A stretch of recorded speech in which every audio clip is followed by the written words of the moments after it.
नमस्कार दोस्तों, आप पढ़ रहे हैं कक्षा 10वीं एनसीईआरटी गणित। आज हम पढ़ेंगे प्रश्नावली 5.1 के प्रश्न क्रमांक 1 के 1, 2, 3, 4। तो इन चारों क्वेश्चनों को हल करेंगे, तो ध्यान से समझना।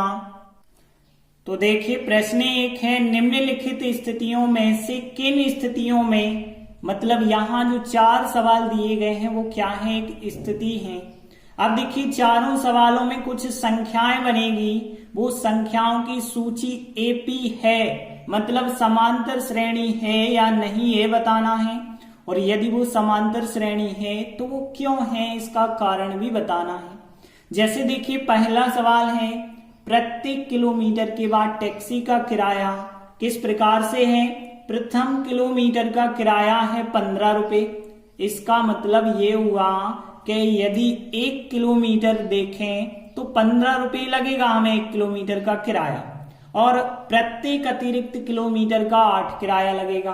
तो देखिए, यदि आप 1 किलोमीटर जाते हैं तो 15 किराया, यदि आप 2 किलोमीटर जाते हैं तो पहले किलोमीटर का 15 लगा और दूसरे किलोमीटर का 8 और लगेगा, मतलब यहाँ पे आपको 23 लग जाएगा 2 किलोमीटर का किराया। यदि आप 3 किलोमीटर जाते हैं तो 15 तो आपको लगेगा पहले किलोमीटर का, दूसरे का 8, तीसरे का 8, तो यहाँ पे 15 और 8 23, 23 और 8 31 रुपए लगेंगे। यदि आप 4 किलोमीटर जाते हैं तो पहले किलोमीटर का 15, फिर 8, फिर 8, फिर 8, इस प्रकार से लगेंगे ना। तो यहाँ पे 15, 8 23, 8 31 और 8 39 रुपया किराया लगेगा।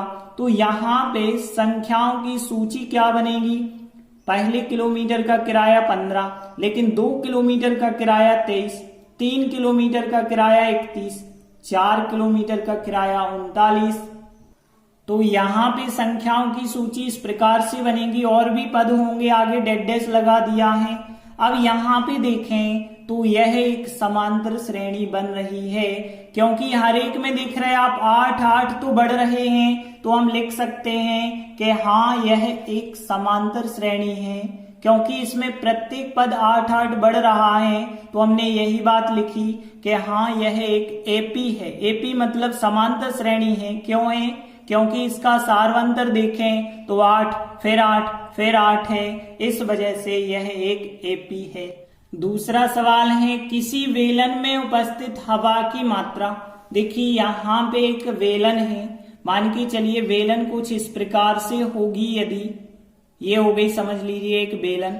अब बेलन में क्या है, हवा है, इसके अंदर हवा है यदि, और जबकि वायु निकालने के लिए एक पंप लगा है। देखिए, यहाँ पे एक पंप लगा है, मान के चलिए इससे वायु निकलती जा रही होगी। अब देखिए, कहा गया है प्रत्येक बार बेलन की शेष हवा का 1/4 भाग बाहर निकलता है। इसका मतलब ये हुआ कि जितनी हवा अंदर थी उसका 1/4 भाग निकलता जा रहा, मतलब 1/4 भाग घटता जाता है हर बार। जैसे मान के चलिए, शुरुआत में यदि इसका आयतन भी था, आयतन भी था मतलब यहाँ पे हवा की मात्रा भी थी, तो यहाँ शुरुआत में तो भी होगी। इसके बाद क्या हुआ, इस भी का 1/4 भाग निकल गया, भी का 1/4 भाग निकल जाएगा। अब भी का जब 1/4 भाग निकल जाएगा तो कितना बचा होगा, देखिए v माइनस, और भी का 1/4 मतलब 1/4 भी। अब देखिए, 4 का भी से गुणा करें, 4 भी में से 1 भी घटा दें तो 3v/4 आ जाएगा। तो यहाँ पहला पद जो है वो भी आया, और दूसरा पद जो है वो 3v/4 आया। अब देखें तीसरा पद, यदि देखें तो देखिए 3v/4 जो शेष वायु बची है, इस शेष वायु का क्या होता है, जो शेष वायु बची है इसका 1/4 भाग बाहर करना है।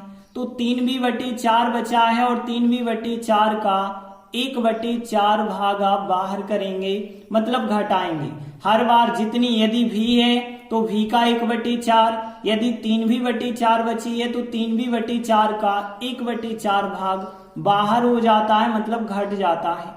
तो देखिए, यहाँ पे कितना आएगा, 3v/4 तो वही रहेगा, माइनस यहाँ पे 3 भी, और यहाँ नीचे 4 गुणे 4 का मतलब होता है गुणा, 4 गुणे 4 16 हो जाएगा। और आगे फिर आप यदि एलसीएम ले लेते हैं तो यहाँ पे 16 एलसीएम आएगा, 4 का 16 में 4 बार, 4 3 12 भी हो जाएगा, माइनस 16 का 16 में करेंगे तो कितनी बार जाएगा, एक बार, 1 का 3 से करेंगे तो 3 भी आएगा। और यदि हम घटा लेते हैं तो 9 भी बटे 16 बचे होंगे, और 9 भी बटे 16 को हम ऐसे भी लिख सकते हैं 3 बटे 4 का वर्ग इंटू भी। तो देखिए यहाँ पे जो श्रेणी बनेगी वो पहला पद भी बना, दूसरा पद 3 भी बटे 4 और तीसरा पद 3 बटे 4 का वर्ग इंटू भी। तो देखिए हम मान के चलते हैं वेलन में उपस्थित हवा की मात्रा है भी, तो यहाँ संख्याओं की सूची क्या बनेगी, पहले तो भी होगा। फिर देखिए हमने क्या किया है, दूसरा पद कैसे आया है, भी का 1 बटे 4 भाग बाहर किया है तो यहाँ पे आ गया, फिर 3 बटे 4 भी आ गया। फिर अगला पद कितना आया है, यहाँ पे आया है हमारा 9 भी बटे 16, जिसे हमने क्या लिखा है, 3 बटे 4 का वर्ग इंटू भी लिखा है। और आगे भी यदि आप निकालते जाएंगे तो यहाँ 3 बटे 4, यहाँ 3 बटे 4 का वर्ग, और यहाँ पे आएगा फिर 3 बटे 4 का घन इंटू भी, और डेड डैश और भी बहुत सारी संख्याएं आती जाएंगी। अब यहाँ पे आप देखें तो यहाँ एक समांतर श्रेणी नहीं बन रही है। क्यों नहीं बन रही है, क्योंकि एक सा अंतर नहीं है। और अंतर कैसे आप चेक करेंगे तो ध्यान देना, पहला पद है भी और दूसरा पद है 3v बटे 4। यदि हम इन दोनों का अंतर पहले ज्ञात कर लें तो देखिए दूसरे में से पहला पद यदि हम घटाएंगे तो 3v में से 3v बटे 4 में से v को घटाना है, और घटाएंगे तो कितना आएगा, बटे 1 कर लें, 4 एलसीएम होगा, यहाँ 3v माइनस 1 का 4 बार 4 भी हो जाएगा, और यहाँ पे आ जाएगा माइनस का 1 बटे 4 भी आया। और यदि आप इस दूसरे और तीसरे को लेते हैं और तीसरे में से दूसरा घटाते हैं तो इतना नहीं आएगा, इसका मतलब है सार्वंतर एक सा नहीं है। तो देखिए हमने लिखा नहीं, यह एक एपी नहीं है, मतलब पूछा गया था क्या एपी बन रही है, तो हमने कहा नहीं, यह एपी नहीं बन रही। क्यों नहीं बन रही, क्योंकि इसका सार्वंतर सब जगह समान नहीं आएगा। तो दूसरा क्वेश्चन भी कंप्लीट हुआ। अगला तीसरा क्वेश्चन है, प्रत्येक मीटर की खुदाई के बाद एक कुआं खोदने में आई लागत इस प्रकार से बताई गई है। प्रथम मीटर की खुदाई की लागत 150 है और उसके बाद प्रत्येक मीटर की खुदाई की लागत 50 रुपए बढ़ती जाती है। तो देखिए यहाँ पे यदि आप 1 मीटर खुदाई कराते हैं तो 150 रुपए, यदि आप 2 मीटर खुदाई करवाते हैं तो 50 ज्यादा लगे होंगे, क्योंकि प्रत्येक मीटर की खुदाई की लागत 50 बढ़ती जाती है तो 50 ज्यादा लगे, मतलब 200 लगे होंगे। फिर क्या हुआ, यदि आप 3 मीटर खुदाई करवाते हैं तो 150 पहले मीटर का, फिर 50 दूसरे का, 50 तीसरे का, मतलब यहाँ पे 250 रुपए लग जाएंगे। फिर इसके बाद 4 मीटर यदि खुदाई करवाते हैं तो 150, 50, फिर 50 आपको बढ़ाते चलना है तो यहाँ 300 लग जाएंगे। तो देखिए श्रेणी कुछ इस प्रकार से बनेगी, 150, फिर 200, फिर 250, फिर 300। तो देखिए हमने लिखा यहाँ संख्याओं की सूची इस प्रकार बनेगी, पहले आएगा 150, फिर यदि 2 मीटर खुदाई करवाएंगे तो 200, 3 मीटर करवाएंगे 250, 4 मीटर की 300, और 5 मीटर, 6 मीटर, 7 मीटर, सबकी डेड डैश लगा देते हैं। अब देखिए यहाँ जो संख्याओं की सूची बनी है, ये सूची देखिए एक समांतर श्रेणी बनाती है, क्योंकि 50 तो बढ़ रहे हैं, मतलब 50 का सार्वंतर है। तो देखिए हमने लिखा हाँ यह एक समांतर श्रेणी है, मतलब एपी है। क्यों है, क्योंकि इसका कारण ये है क्योंकि यहाँ सार्वंतर 50 है। इस प्रकार से तीसरा सवाल भी कंप्लीट हुआ।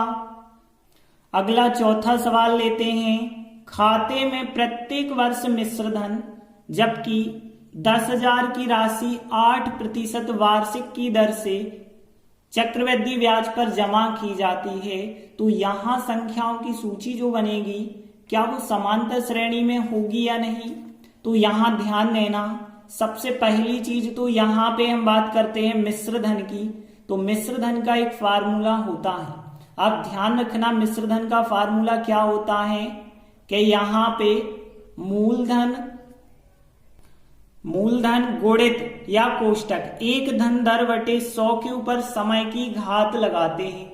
अब ध्यान देना, यहां पे यदि हम देखें तो प्रत्येक वर्ष का मिश्र धन, पहले वर्ष का मिश्र धन क्या होगा, तो देखिए पहले वर्ष का मिश्र धन मतलब पहला पद, तो यहां मूलधन कितना है 10,000 रखा हमने, और फिर एक धन दर, तो एक धन दर कितनी है 8 है, और बटे 100, और समय की घात मतलब एक वर्ष का है तो 1 की घात। यदि हम 2 वर्ष का निकालते तो 2 वर्ष का मतलब होता यहाँ पे 2 की घात, एक धन 8 बटे 100 के ऊपर 2 की घात। यदि हम 3 वर्ष का निकालते तो 3 की घात, 4 वर्ष का निकालते तो 4 की घात। तो देखिए हमने लिखा सूत्र होता है जो मिश्र धन का मूलधन गुणित एक धन दर बटे 100 पे समय की घात। इस सूत्र से यदि यहाँ संख्याओं की सूची बनाएंगे तो इस प्रकार से बनेगी। कैसे, देखिए हमने आपको बताया कि पहला पद ये आएगा, दूसरा पद ये आएगा, क्योंकि एक वर्ष का मिश्र धन इतना होगा, 2 वर्ष का मिश्र धन इतना होगा, 3 वर्ष का 3 की घात, 4 वर्ष का 4 की घात। तो यहां इस प्रकार से सूची बनेगी। अब देखिए इतनी बड़ी संख्याओं को आपको सॉल्व करने की आवश्यकता नहीं है। जब भी ध्यान देना, गुणा में संख्या यदि बढ़ती जाती है, देखिए यहाँ पे 1 की घात है, यहाँ पे हो गई 2 की घात, यहाँ पे हो गई 3 की घात, यहाँ पे 4 की घात हो गई। जब भी घात के रूप में संख्याएं बढ़ती हैं तो वो समांतर श्रेणी हो ही नहीं सकती। जैसा कि हमने यहां देखा था 3/4 पे 1 की, फिर 2 की, फिर 3 की, इस वजह से समांतर श्रेणी नहीं थी। तो यहां भी यह समांतर श्रेणी नहीं होगी, क्योंकि यहां भी सार अंतर समान नहीं होगा। तो हम क्या लिखेंगे, जो पूछा गया था क्या यह एक समांतर श्रेणी है, तो हम कहेंगे नहीं, यह एक एपी नहीं है, मतलब समांतर श्रेणी नहीं है, क्योंकि इसका सारवंतर समान नहीं है। इस प्रकार से चौथा सवाल भी कंप्लीट हुआ। धन्यवाद।